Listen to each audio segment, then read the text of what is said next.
Chilli powder ಸಖತ್ ಖಾರ ಬಣ್ಣ ಮತ್ತು ರುಚಿ ಆಚಿ ಚಿಲ್ಲಿ ಪೌಡರ್. ಖಾಸಗಿ ಬಸ್ ಹೊತ್ತಿ ಉರಿದು 20ಕ್ಕೂ ಹೆಚ್ಚು ಜನ ಸಜೀವ ದಹನ. ದುರಂತದ ಬಗ್ಗೆ ಆಘಾತ ವ್ಯಕ್ತಪಡಿಸಿದ ಸಿಎಂ ಚಂದ್ರಬಾಬು ನಾಯ್ಡು.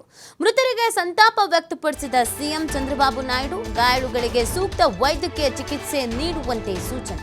ಕರ್ನೂಲ್ ಜಿಲ್ಲಾಸ್ಪತ್ರೆ ವೈದ್ಯರಿಗೆ ಚಂದ್ರಬಾಬು ನಾಯ್ಡು ಈ ಒಂದು ಸೂಚನೆಯನ್ನ ನೀಡಿದ್ದಾರೆ. ಖಾಸಗಿ ಬಸ್ ಹೊತ್ತು ಉರಿದು 20ಕ್ಕೂ ಹೆಚ್ಚು ಜನ ಸಜೀವ ದಹನ ಆದಂತ ಘಟನೆ.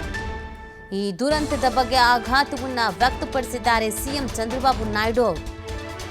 ಇನ್ನು ಮೃತರಿಗೆ ಸಂತಾಪವನ್ನ ವ್ಯಕ್ತಪಡಿಸಿದ್ದಾರೆ. ಇದೇ ಸಂದರ್ಭದಲ್ಲಿ ಸಿಎಂ ಚಂದ್ರಬಾಬು ನಾಯ್ಡು ಅವರು ಗಾಯಾಳುಗಳಿಗೆ ಸೂಕ್ತ ವೈದ್ಯಕೀಯ ಚಿಕಿತ್ಸೆಯನ್ನ ನೀಡುವಂತೆ ಕೂಡ ಸೂಚನೆಯನ್ನ ನೀಡಲಾಗಿದೆ. ಚಂದ್ರಬಾಬು ನಾಯ್ಡು ಅವರು ಟ್ವೀಟ್ ಮಾಡಿದ್ದಾರೆ.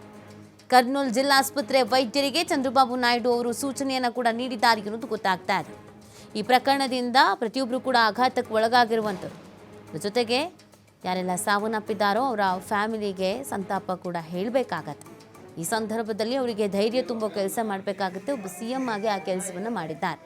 ಗಾಯಾಳುಗಳಿಗೆ ಸೂಕ್ತ ರೀತಿಯಾದಂಥ ಟ್ರೀಟ್ಮೆಂಟನ್ನು ನೀಡಿ ಅನ್ನುವಂಥ ವಿಚಾರವನ್ನು ಕೂಡ ತಿಳಿಸಿದ್ದಾರೆ.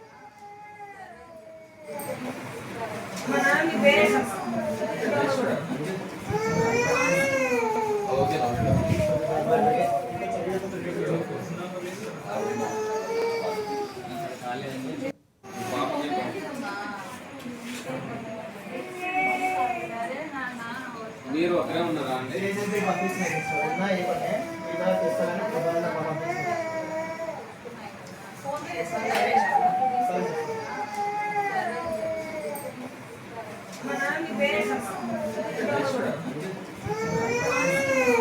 ఓకే